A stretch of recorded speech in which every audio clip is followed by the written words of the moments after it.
talking about Noah and the ark, which is probably a story you're pretty familiar with. It is among one of the most misunderstood stories in Genesis and maybe the entire Old Testament.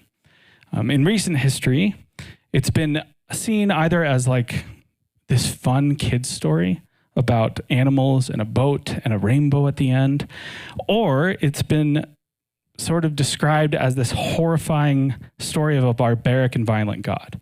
It's sort of been one or the other. It has been both of those things in my life at various points in my journey, but neither approach does this story justice. When we understand the flood story in its historical context, we see that this story is actually contains revolutionary ideas about the sacredness of life and God's love and commitment to human flourishing. Now, you might be thinking, how can a story about God killing everyone but one family have anything to do with human flourishing? It's counterintuitive, right? On the surface, especially to our modern sensibilities. But it makes sense if we approach and understand this text with ancient eyes, which is what we've been trying to do throughout this series in Genesis. To do that, with this story specifically, first we need to understand a few things.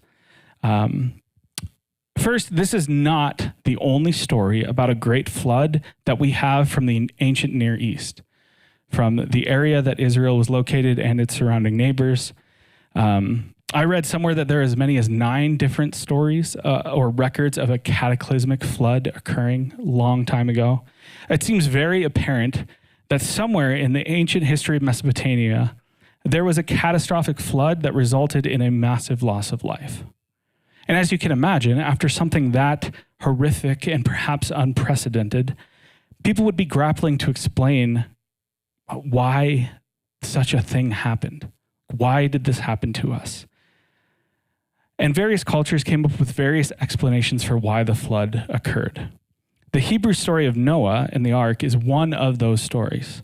It shares many similarities with the stories from its neighbors, especially the version that dominated the surrounding cultures, which can be found in the Babylonian epics of Atrahasis and Gilgamesh.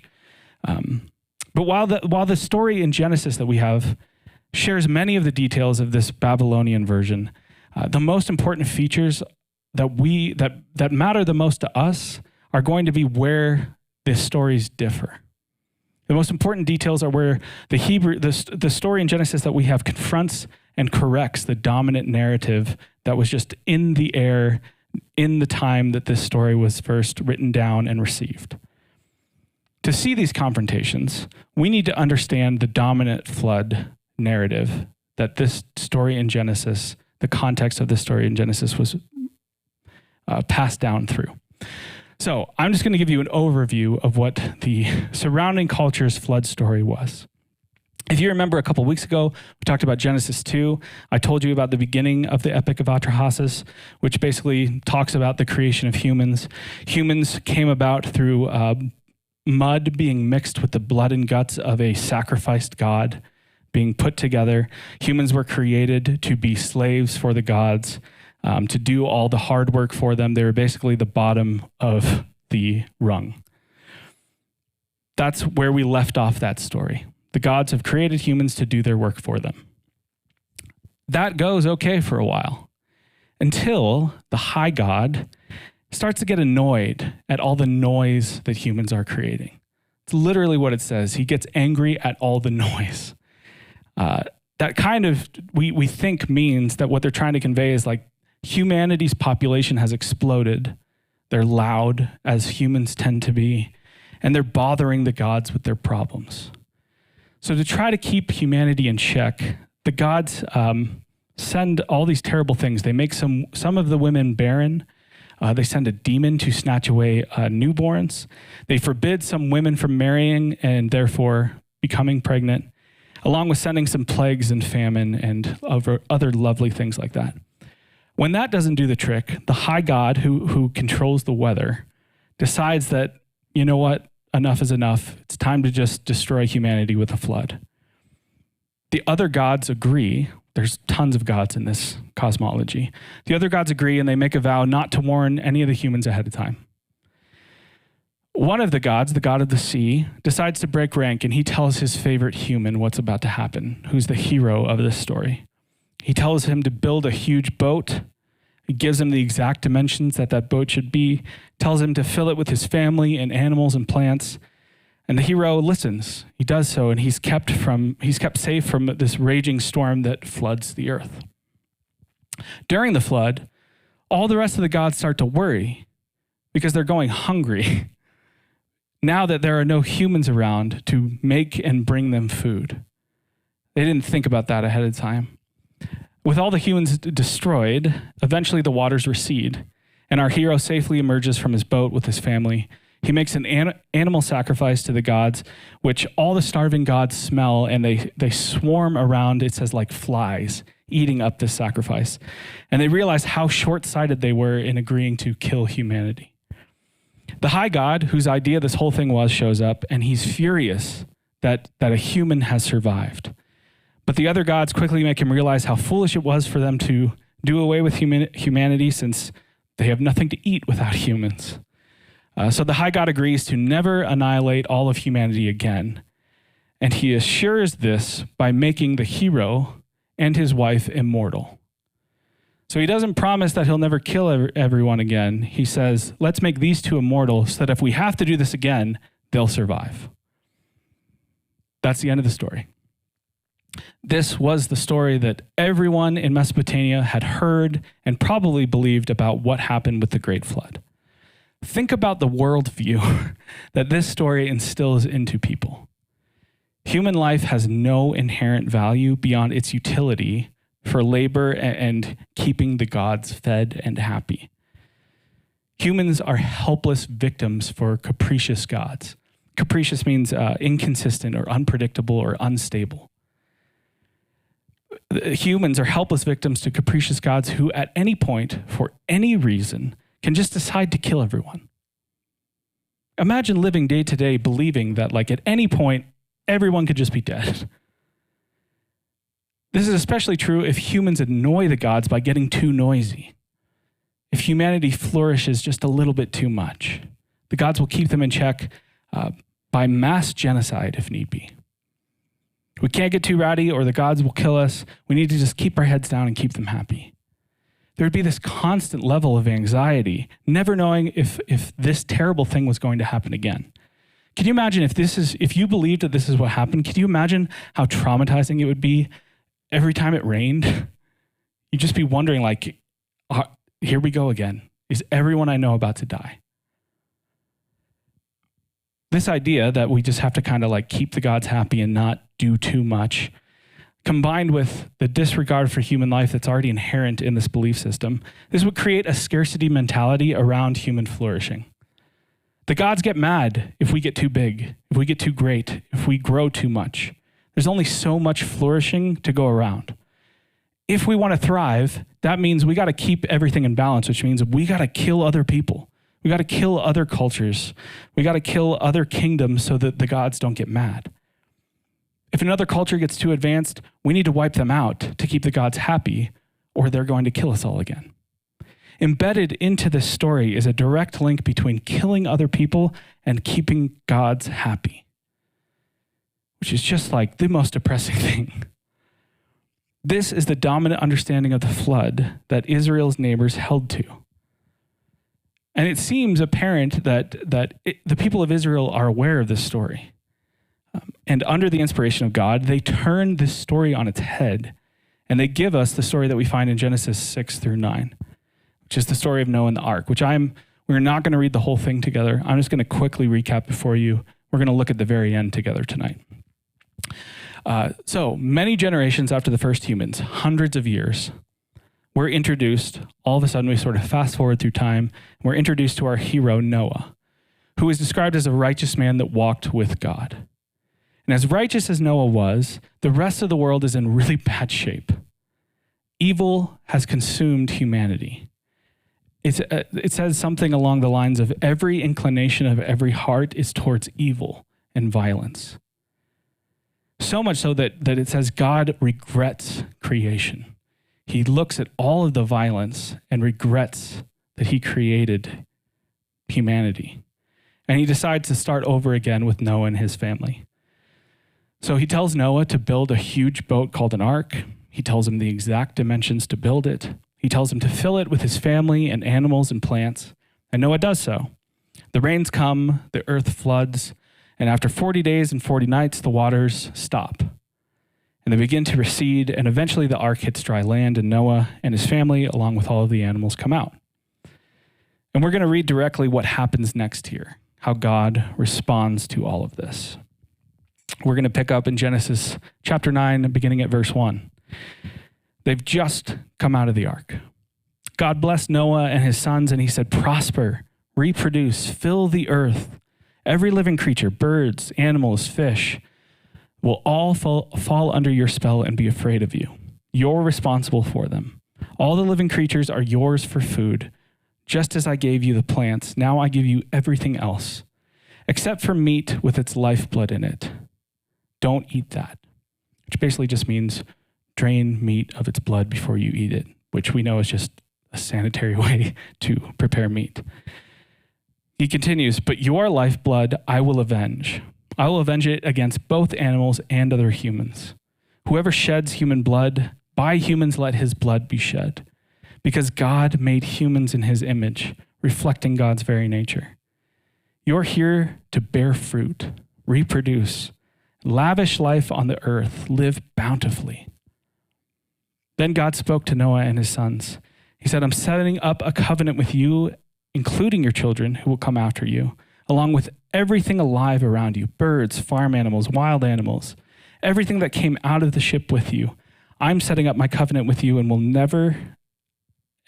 that never again will everything living be destroyed by floodwaters. No, never again will a flood destroy the earth." God continued, "This is the sign of the covenant I am making between me and you and every living thing around you and everyone living after you. I'm putting my rainbow in the clouds, a sign of the covenant between me and the earth. From now on, when I form a cloud over the earth and the rainbow appears in the cloud, I'll remember my covenant between me and you and everything living, that never again will the floodwaters destroy all life. When the rainbow appears in the cloud, I'll see it and remember the eternal covenant between God and everything living, every last living creature on earth." So I want to just, with the remainder of the time, talk about a couple of things that God brings up in this covenant that he makes with Noah as they embark off the ark. Embark off the ark. I didn't write that down. That just came to me. You're welcome. This is my full-time job. Okay, so the first thing I want to talk about is the rainbow. Now, I don't know if you know what this was actually supposed to be. It's very straightforward, but I realized that I learned this story as a child, and it was like on flannel graph. And this was like the fun part of the story where, look, there's a beautiful rainbow in the sky. And I thought it's called a rainbow because it sort of just makes this like arch in the sky. I thought that a bow was another word for an arch. But this is supposed to literally be a bow, like a bow and arrow. I never knew that. This is supposed to literally be a weapon. This is God's weapon that he is hanging up in the sky. And Jewish people for thousands of years have noted how the bow is pointed away from the earth, away from humanity, back toward God. God is pointing this weapon back at himself. Just as soldiers would invert their weapons in their hands when calling for peace, God keeps his bow inverted, committing to peace with the earth. In other cultures, the rainbow was an omen from the gods, which means it could be good or it could be bad, depending on where it was in the sky, depending on what time of day it was, depending on a whole bunch of other things, and you never knew what it meant. You had to have some priest or someone who could read the signs tell you what it meant. The gods were confusing and they had to be interpreted and they weren't straightforward. In our version of this story, God doesn't leave any ambiguity to what this sign means. He tells us what it means. We don't need anyone to tell us. It always means the same thing every time. And that is that God is reassuring his people that he will never destroy creation with a flood again. Imagine that you are someone who is just a couple generations removed from this flood, and it's what you hear about, this story over and over and over again. Think about how much anxiety this would alleviate, especially those first few rains. Like once you see that rainbow in the sky, you're assured like, oh, everything's okay. We're all going to be okay. This is even more true when you consider that in this story, rain has never occurred before until the flood. People had never seen rain before in this story until the flood happens.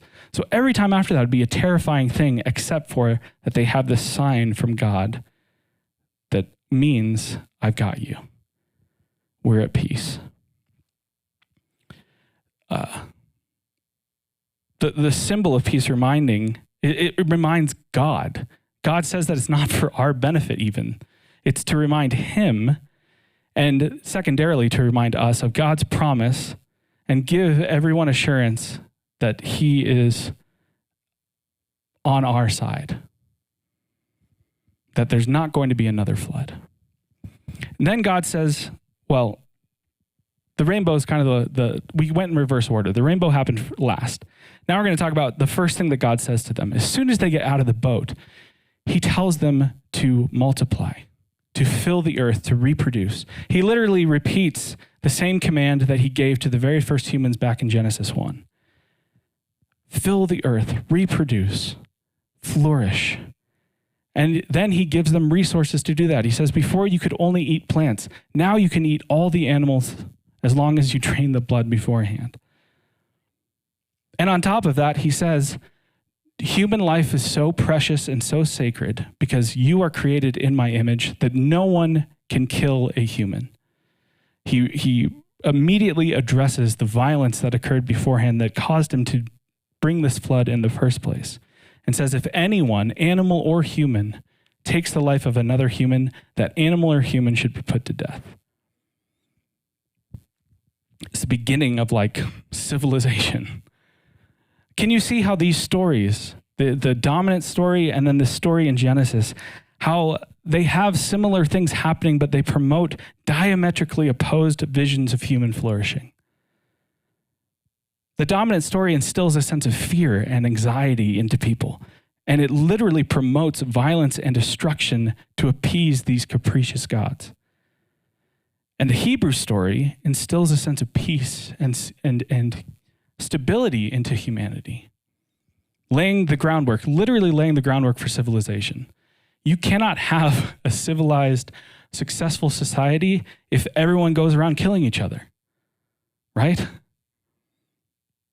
He literally promotes the sanctity of human life created in the image of a loving, consistent, and trustworthy God that's not just going to decide on a whim to kill everyone again. A God who commands and blesses human flourishing while strictly prohibiting violence and destruction of human life. This one story says human flourishing is terrible, a thing that the gods hate, a thing that we have to keep in check. The other says human flourishing is the point, and it's what we should all be for because it's what God wants. Ironically, this story about a massive loss of human life is all about God's commitment to human flourishing. That's the message behind the story of the flood. Is that what you thought? Because it's not what I was taught. It's not a cute children's story. It's terrible. But it's also not a story about a barbaric and violent God. When we understand the dominant voices that it was confronting and correcting, we see that Noah and the ark is a story with revolutionary ideas about the sacredness of human life and God's love and commitment to human flourishing, which is a good reminder for us today in a culture that has factions that are increasingly not about life, that do not value human life. In various aspects of our culture, like the gods of the Babylonian story, there are groups all over our culture that grow burdened at the noise of humanity, that grow burdened by the life and human flourishing of various groups of people. Our culture increasingly, as it becomes more and more digital, becomes more and more disconnected from valuing human life. And this story serves as a good reminder to us that God values human life above all else and is for human flourishing. So I have a few questions for you to reflect on this week. Life is sacred. Your life is sacred. Do you believe this? If not, what would it take for you to believe? And God is for human thriving. God is for your thriving. Where do you struggle to believe in God's commitment to human flourishing in your life or the life of the people around you?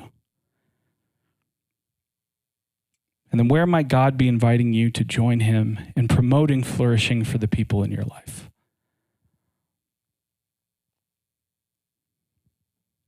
I hope that you take some time this week to think through these questions in light of what we just learned together about this story of the flood at the beginning of Genesis that has tripped up so many people for so many centuries. Your life is sacred. What you do matters. God is for you. God is with you. God wants to promote human flourishing in us and through us together. Would you pray with me? God, we continue to thank you for these ancient stories that reveal, sometimes through layers of misunderstanding, but reveal who you are. Reveal your love and your goodness for us. God, I pray that we would take seriously the idea that we are created in your image, that we would take to heart the sacredness of human life.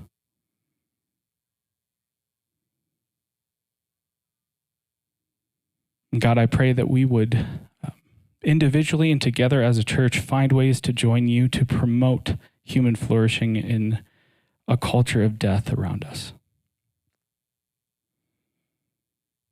God, may we be a conduit for the blessings of Eden to our families, to our jobs, to our communities, to our neighborhoods. May we join you in bringing heaven to earth. We love you, God. Amen.